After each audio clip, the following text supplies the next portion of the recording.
Have you ever felt like someone is watching you, even when you're alone? Or met a person so mesmerizing that they seemed almost unreal? This is the story of a boy who thought he found love in the most unexpected place, but what he uncovered was more terrifying and heartbreaking than he could ever imagine. The wind howled through the trees, carrying with it the scent of damp earth and decay. As I sat on the porch of my grandparents' house, watching the setting sun bathe the horizon in a warm, amber glow, my thoughts drifted to her. She stood by the river every day. I saw her from the hill, her long dark hair dancing in the wind like it belonged to some ethereal being. I had come to my grandparents' house for a long holiday, away from the hustle of city life, but now it felt like I was just a distant observer of something I didn't understand. I didn't know who she was. I never dared to ask. But each day, I found myself watching her, drawn to her in a way that felt both comforting and unsettling. It was as if she wasn't just a girl. She was a part of this place, as if the land itself had formed her, and she had become an embodiment of the haunting beauty that surrounded the remote village. Her silhouette against the backdrop of the mansion was a picture of peace and loneliness. I never spoke to her. What could I say? She didn't seem to notice me either, but I couldn't stop thinking about her. There was something about her simplicity that mesmerized me, a quiet grace that somehow made her even more beautiful. But then one day, something happened.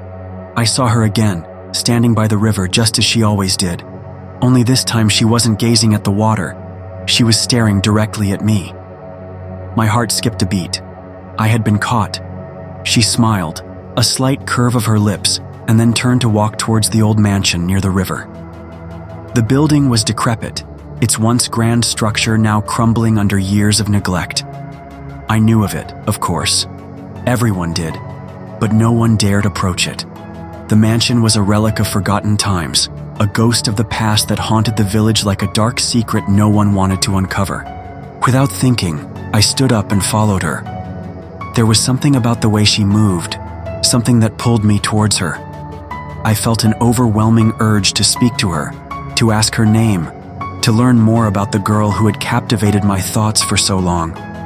But when I reached the mansion, I hesitated. The gate was open, creaking on its hinges, as if inviting me in. I stepped forward, the gravel crunching beneath my feet, and pushed the door open. It groaned in protest, revealing a dark hallway lined with dust and cobwebs. I entered the house cautiously, my breath heavy with both anticipation and dread.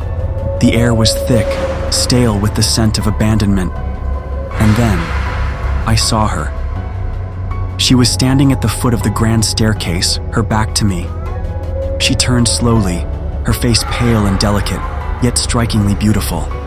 Her eyes, dark and hollow, locked onto mine. For a moment, I thought I saw something flicker in them, an emotion I couldn't place. "Why are you here?" Her voice was soft, almost too soft, like a whisper carried on the wind. I saw you by the river. I wanted to talk to you," I stammered, feeling foolish. She nodded slowly. "I know. You've been watching me." I felt my heart race, unsure of what to say next. But there was something unsettling about her words. She wasn't angry, but there was a deep sorrow in her gaze.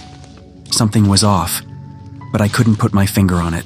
Over the next few days, I returned to the mansion, and the girl whom I learned was named Anjali would always be there.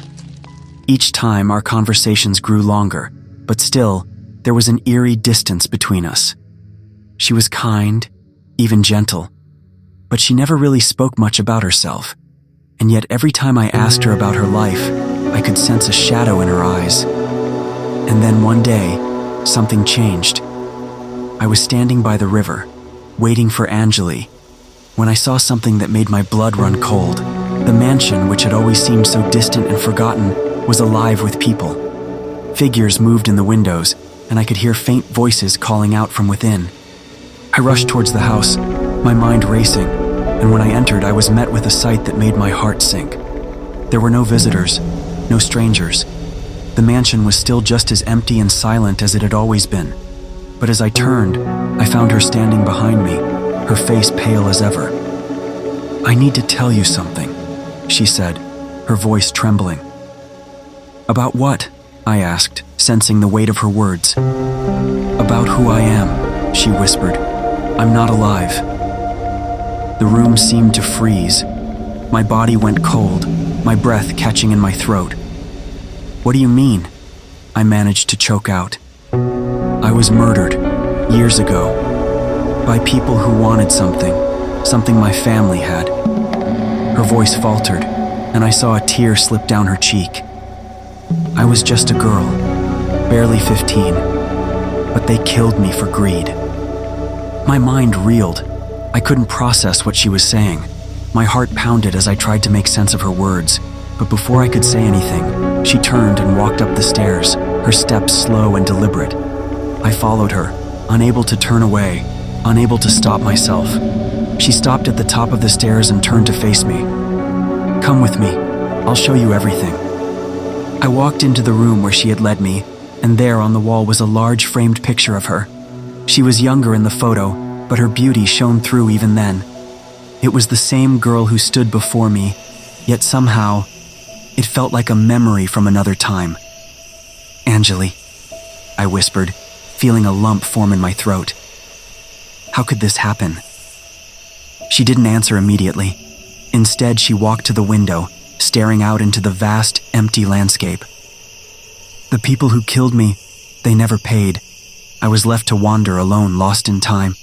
But I couldn't leave this place. I couldn't leave the people I loved. I was speechless. The weight of her words hung heavy in the room.